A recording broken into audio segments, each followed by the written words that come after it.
Et salut à tous, c'est Taski, on se retrouve pour une nouvelle vidéo, bilan lecture de juillet, un mois qui a été particulièrement rempli et garni de lecture. Du coup, je vais pas perdre de temps plus que ça et on va y aller. Alors, le mois a commencé avec une lecture pas ouf, ça n'a pas commencé sur les chapeaux de roue, puisque j'ai lu en premier. Alors déjà, j'ai fini le tome 2 de La Compagnie Noire dont j'ai parlé dans mon bilan lecture de juin. Parce qu'il me restait juste vraiment la fin, donc je l'ai compté là-bas. Mais du coup, le premier que j'ai commencé et fini en juillet, c'est Des Hommes sans femmes de Haruki Murakami, une anthologie une collection de nouvelles qui traite des histoires qui mettent en avant des hommes sans femmes, du coup des hommes qui ont perdu leur femme parce qu'elles sont mortes, parce qu'elles sont parties, parce qu'il n'y avait plus d'amour, des hommes qui ont toujours été célibataires, bref, ce genre d'histoire. Et euh, honnêtement, j'ai pas trouvé ça ouf. C'est le deuxième Murakami que j'essaye. J'avais déjà tenté à la poursuite du mouton sauvage, un truc comme ça, je crois que c'était le titre. Je l'avais pas fini, j'avais pas accroché. Et celui-là, bon, je l'ai terminé, mais je l'ai trouvé vraiment moyen. Certaines nouvelles étaient très cool, enfin très cool, non pas très cool. Certaines nouvelles étaient sympas et les moins bonnes étaient vraiment rabaissantes et mauvaises, on va dire. Euh, Notamment au niveau de l'écriture, je trouve l'écriture, alors je sais pas si c'est la traduction peut-être, mais je trouve l'écriture de Murakami un peu ennuyante, pas incroyable. Et surtout, il y a un sexisme latent dans ces histoires qui se voit beaucoup, hein. Par exemple, dans la plupart des nouvelles, les femmes passent leur temps à tromper leur mari, et oh là là, elles sont méchantes, elles sont pas bien, et eux, quand ils font l'inverse, par contre, c'est totalement légitime, il n'y a pas de problème, c'est normal, c'est même naturel. La conclusion qu'il y a à la fin du livre, que je vais pas spoil, mais pareil, elle est vraiment pas terrible. Euh, et par rapport aux nouvelles, il y en a même, elles sont juste dégradantes pour tout le monde, hein, hommes comme femmes, et sans aucun intérêt, je trouve, aucune morale, aucun thème, aucun rien, pas grand-chose. Euh, les deux que j'ai vraiment appréciés, que je trouvais cool, c'était Yesterday et Un organe indépendant. Pour ceux qui l'ont lu, c'était mes deux préférés que j'ai trouvé plutôt sympa. La première aussi était assez cool, j'ai oublié le nom.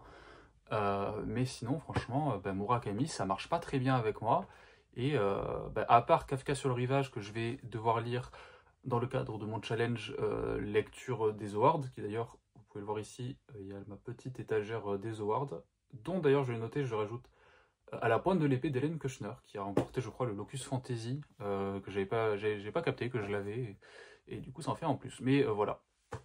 Le prochain livre, un peu mieux, c'est le Wank de Jack Vance, le tome 2 du cycle de Chai que j'avais déjà commencé le mois dernier. C'est cool, hein, c'est toujours assez fun, assez sympa à suivre, des lectures très rapides, hein, ça fait 200 pages, pas très garnies en plus, donc bon, ça se lit vite. Euh, Toujours les mêmes problèmes, hein, un peu vieilli au niveau de tout ce qui est le sexisme, tout ça. J'en parle beaucoup, hein, j'ai l'impression que je vois que ça, mais on va dire que les dernières lectures que j'ai lues n'étaient pas tip top sur ça. Après, ça s'est calmé par rapport au premier tome. Euh, Entre autres parce qu'il y avait plus de personnages féminins vraiment importants. Est-ce que c'est une bonne chose ou pas? Je vous laisse en juger, mais du coup ça s'est un peu plus calmé. Toujours le problème de violence gratuite et sans trop de raison, notamment du personnage principal. Après j'ai bien aimé le fait que du coup on développe un peu plus la relation entre les trois persos principaux de la série et toujours plus de découvertes de cet univers. Ça reste plutôt cool. Ensuite, alors je ne l'ai pas sur moi là tout de suite, mais Le Soleil d'Escorta de Laurent Godet. Premier premier gros coup de cœur du mois. Je vais lire le synopsis parce que je ne l'ai pas sur moi et c'est un peu difficile à résumer. Mais parce qu'un viol a fondé leur lignée, les Scorta sont nés dans l'opprobre à Montepulciano, leur petit village d'Italie du Sud. Ils vivent pauvrement et ne mourront pas riches, mais ils ont fait vœu de se transmettre de génération en génération le peu que la vie leur laisserait en héritage. J'ai beaucoup aimé ce livre pour beaucoup de raisons. Déjà, la plume de Laurent Godet est très belle, je trouve, sans être non plus trop pompeuse ou difficile à lire. En fait, elle arrive à rester belle tout en étant très simple. Et ça, c'est très cool, je trouve. Le livre en lui-même est très touchant, il est dur, il est très violent encore, hein, j'ai l'impression de parler que de romans violents, mais Le Soleil d'Escorta, c'est un peu violent comme vous avez vu dans le résumé, enfin dans le synopsis. Euh, mais c'est un roman qui, avant tout, je trouve, arrive à mettre en avant cette famille du coup d'Escorta de façon si extraordinairement simple. On a l'impression que ce sont des personnages extraordinaires, au-dessus de tout le monde, complètement loufoques, pas forcément loufoques, mais complètement plus gros que le monde. Mais au final, ils sont aussi extrêmement simples en réalité. Ils sont très terre à terre, très. Bah, des gens qui vivent dans la pauvreté et qui travaillent et qui, du coup, nous rappellent, via leurs histoires, les thèmes importants de ce livre, hein, l'importance de la famille, l'importance du travail, le travail qui peut être une fin en soi, ou en tout cas qu'on trouve quelque chose de bien, la responsabilité et le poids de notre famille et de nos ancêtres notamment. C'est des thèmes qui sont assez intéressants. Il y en a encore plein d'autres qui sont portés. Oui, tu vas aller sur la fenêtre.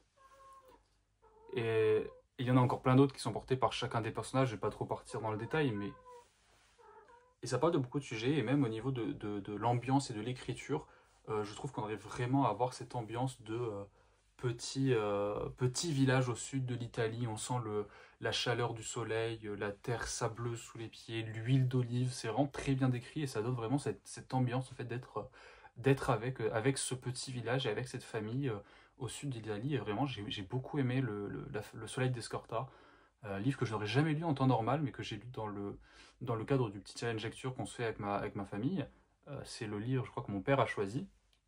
Et honnêtement, je pense que c'est bien parti pour être mon préféré. En tout cas, sur les trois que j'ai lus, c'est clairement mon préféré. C'est que je ne l'ai pas mentionné, mais Des hommes sans femmes, c'est aussi un des livres du challenge qui, lui, sera probablement mon moins aimé.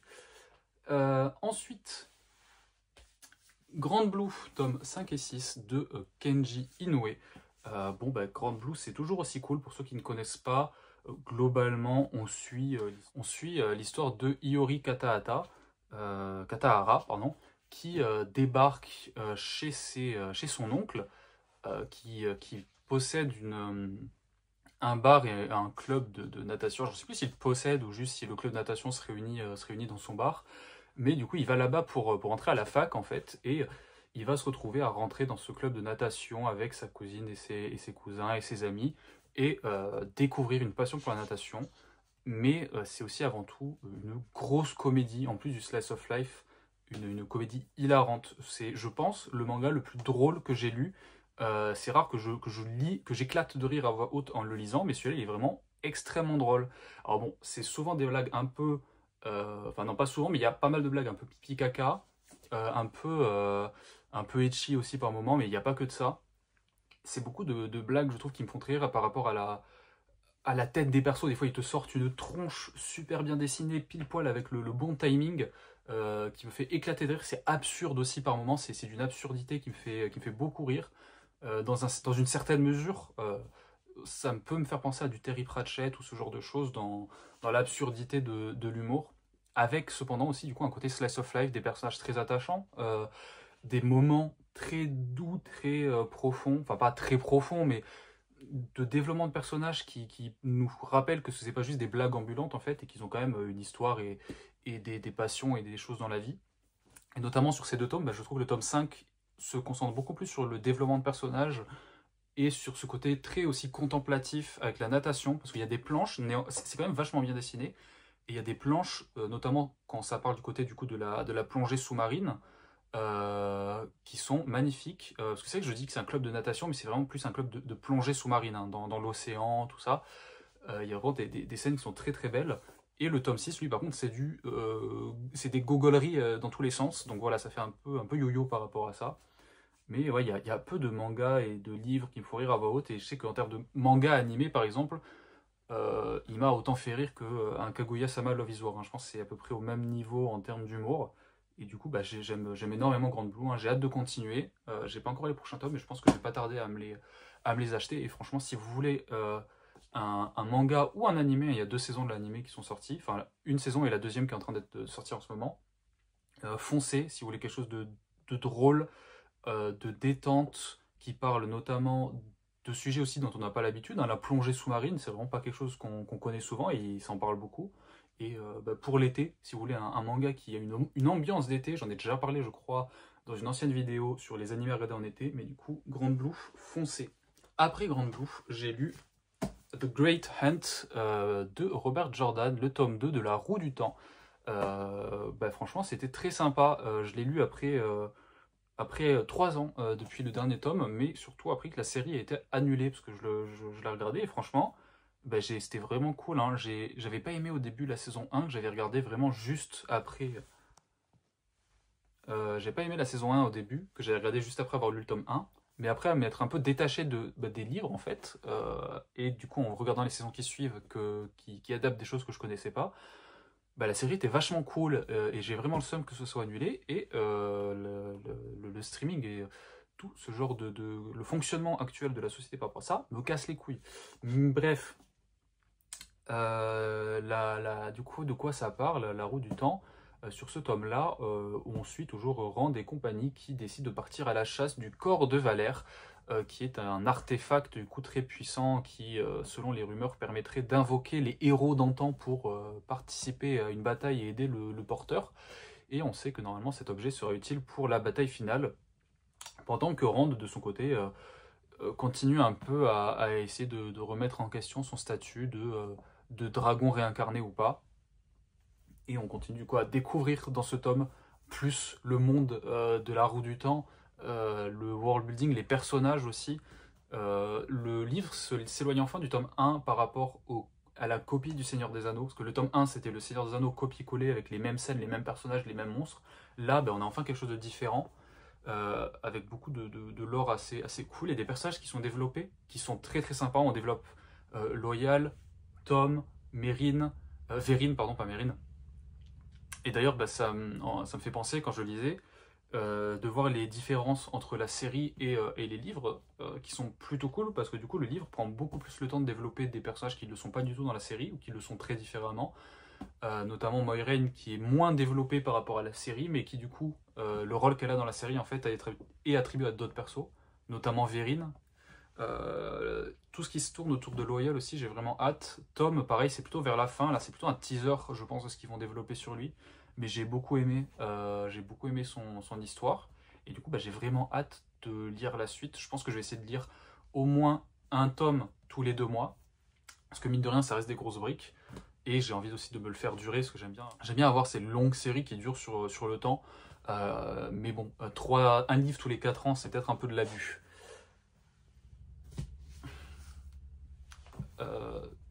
Seul problème éventuellement pour ce tome, c'est les simpris sur Rand et Rand en général.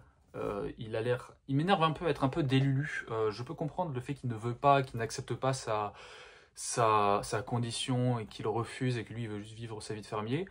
Mais il le fait d'une façon où on a l'impression qu'il est vraiment dans le déni et dans la désillusion, et c'est pas qu'il dit oui, ok, je suis le Dragon Reborn, mais je veux pas l'être. Mais non, c'est pas moi, on se trompe, non, non. Et ça m'a un peu saoulé par moment, et son personnage de façon générale, et aussi toutes les simpris qu'il y a sur lui, hein, absolument tous les personnages féminins simp sur lui. Autant c'est rigolo par moment, autant ça devient un peu lourd. C'est vrai que ça c'est un point que j'ai beaucoup plus apprécié dans la série, où tout le monde ne simp pas sur Rand, et que les personnages en fait sont moins tous centrés autour de lui et se créent leurs relations entre eux, chacun de leur côté dans la série.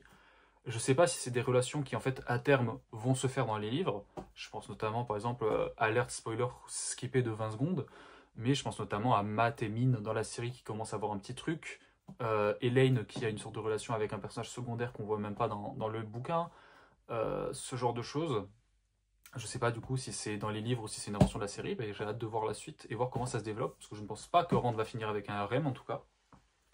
Je vois que je suis à peu près 16 minutes, et il ne reste plus beaucoup de livres, donc c'est une grande première, peut-être une vidéo en toute 20 minutes, non, je ne pense pas, mais du coup, le prochain bouquin, je vais arrêter de gratter du temps, c'est Guards de Terry Pratchett, premier tome du cycle du guet du Disque Monde. C'est mon deuxième livre de Terry Pratchett que je lis à mon grand dame. J'aurais aimé en lire plus, mais pareil, j'en ai pas lu depuis depuis 3-4 ans que j'avais lu Morte. Et bah, Guardsguard, c'est très bien, hein, c'est du Terry Pratchett, donc c'est super cool. Dans ce roman, en fait, on suit Carotte, un humain qui a été élevé par des nains, qui décide de partir pour Ankh-Morpork, la grande ville principale de Discord, pour rejoindre le guet municipal. Et le guet municipal, c'est une team de bras cassés qui ne sont pas respectés par la ville, qui ne font pas leur boulot ou qui le font très mal, jusqu'à ce que des événements se produisent et viennent foutre le bazar. Et c'est une team qui notamment est dirigée par le capitaine Vimes, je crois qu'il s'appelle le capitaine Vimer en français. Euh, En gros, dans ce roman, un groupe de cultistes décide d'invoquer un dragon pour foutre le bordel en ville et qu'un héros vienne le tuer et prendre la place en fait du patriarche, non, comment il s'appelle? euh, je sais plus exactement le nom, mais en tout cas le chef de la ville, et pour pouvoir en fait le remplacer et prendre le contrôle de la cité.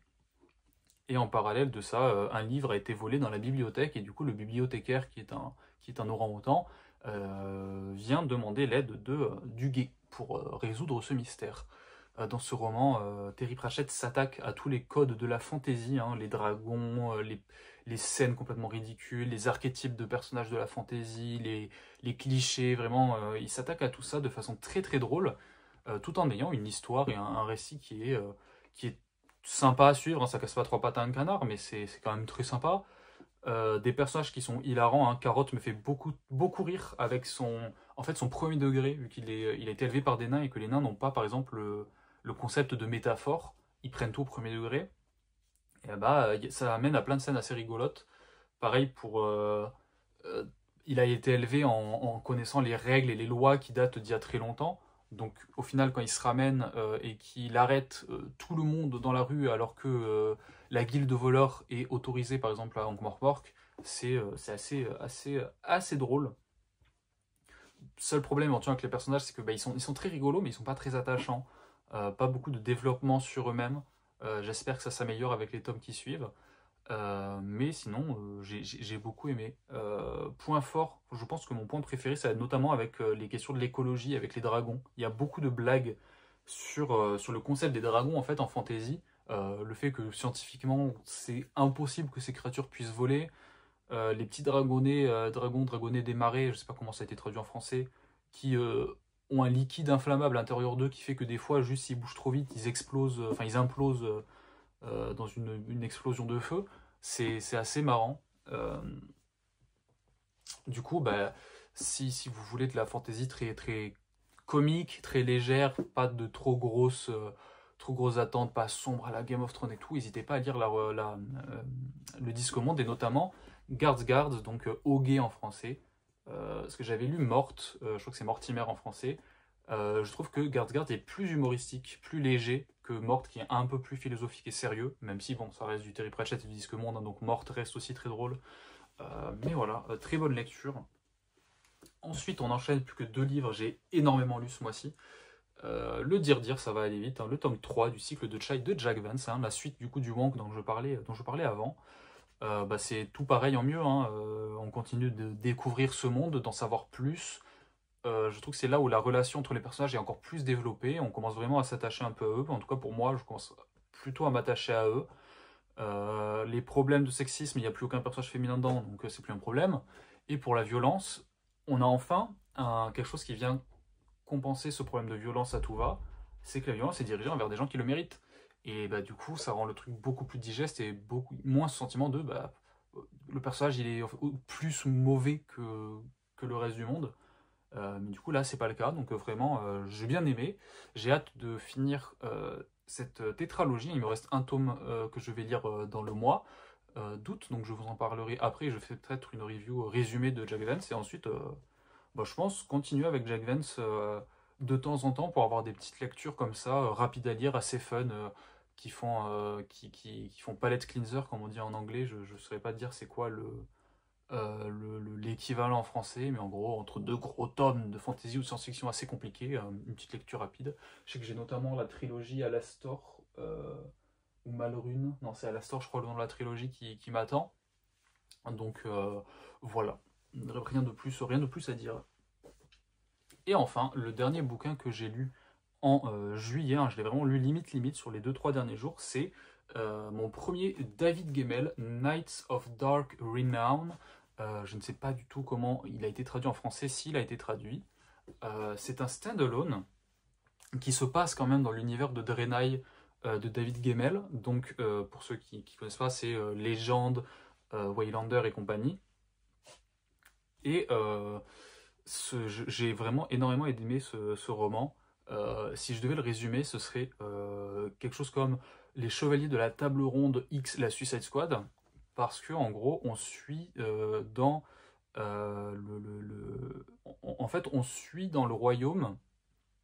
Je me souviens plus exactement du nom du royaume, mais en gros, il y avait les chevaliers du Gabala qui existaient dans ce royaume à l'époque, qui étaient des chevaliers surpuissants, adorés, bons, loyaux, qui apportaient la justice, qui étaient au-dessus de toutes les lois et qui en fait avaient pour rôle d'aller dans le pays et de régler les disputes.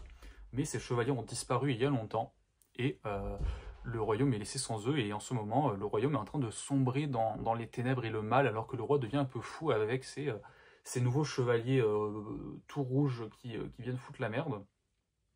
Et on suit ensuite plusieurs personnages, notamment un jeune garçon qui va devenir apprenti magicien avec l'ancien armoreur, donc l'ancien magicien des Knights of the Gabala.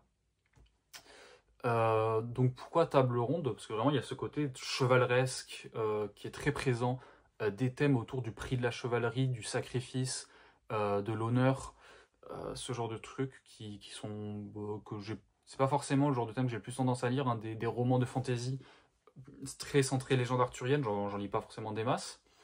Même si légende arthurienne c'est pas non plus ultra présent, mais il y a quand même des ressemblances, notamment certains noms de personnages. Je sais pas à quel point c'est inspiré ou pas de ça pour la série Draenei en général. J'ai beaucoup aimé le récit, hein, du coup, en un tome, du coup, au final, en un livre, il arrive à nous rendre attachés à un nombre de personnages assez variés, à bien les décrire sans trop forcer non plus. Ils arrivent tous à un moment différent sans qu'ils soient tous établis dès le début. Et j'ai trouvé que même les personnages qui arrivent plutôt vers la fin sont quand même suffisamment développés pour être attachants et qu'on tienne un minimum à eux. L'écriture est sympa, ça se lit assez vite, franchement, le rythme est plutôt bien tenu. Seul petit problème que j'aurais éventuellement, c'est que le livre est très prévisible. Honnêtement, il y a plein de choses que j'ai vu venir d'assez loin, mais bon, c'est pas non plus ultra grave par rapport au roman. À savoir que c'est un roman aussi très violent, hein, je reviens encore dessus, mais beaucoup de trigger warning là-dedans, beaucoup de violence. Donc allez-y, préparez. Du coup, comme je disais, c'est dans la saga de Draenei. Ça se passe 1800 ans, je crois, avant le premier tome dans l'ordre chronologique. Donc je crois pas que c'est Légende, je crois que c'est Waylander, le premier tome en chronologie. Le monde aussi était assez intéressant. Je sais pas s'il est toujours comme ça, vu que ça se passe vraiment longtemps avant. Mais cette espèce de monde très légende arthurienne, très chevaleresque, centré sur l'honneur, avec ses touches de Robin des Bois, ses touches de un peu orientale aussi, avec certains, notamment les nomades, et une ambiance, en tout cas une esthétique très romaine, parce que je sais que ça parlait à un moment alors j'ai oublié le nom, mais les bateaux romains typiques.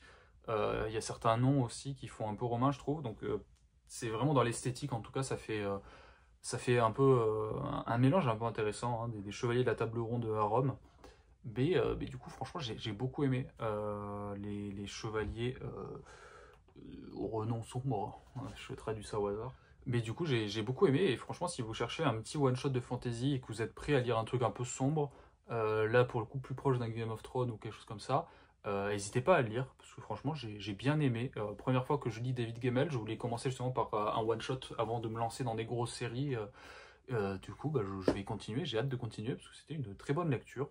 Et notamment, je vais voir si je continue ou pas, je teste des trucs, mais pour mes bilans lecture du mois, je vais nommer un livre du mois, mon livre préféré. Et ce mois-ci, j'ai beaucoup hésité entre le Soleil d'Escorta et les Knights of Dark Renown, mais je pense que ça va partir pour Knights of Dark Renown. Peut-être biais de récence, je ne sais pas. J'ai beaucoup aimé le Soleil d'Escorta, c'était très bien écrit. mais je reste un lecteur de fantasy et c'est ce qui me touche le plus. Donc les Chevaliers de David Gemmell m'ont plus... le récit m'a plus plu, peut-être parce qu'aussi c'est un roman plus long, on a plus le temps de découvrir les personnages, mais en tout cas j'ai beaucoup aimé, du coup je vous conseille fortement de lire ce bouquin. Donc voilà, c'était mon bilan de juillet, 27 minutes au moment où j'en suis là, 28 minutes plutôt. Je fais des progrès, peut-être arriverai-je à faire une vidéo en dessous de 20 minutes, mais en tout cas si ça vous a plu, n'hésitez pas à me le dire, n'hésitez pas à commenter, si jamais vous avez lu ces livres, si vous avez des recommandations, partagez-moi votre avis dessus, et moi en tout cas je vous dis à la prochaine pour une nouvelle vidéo.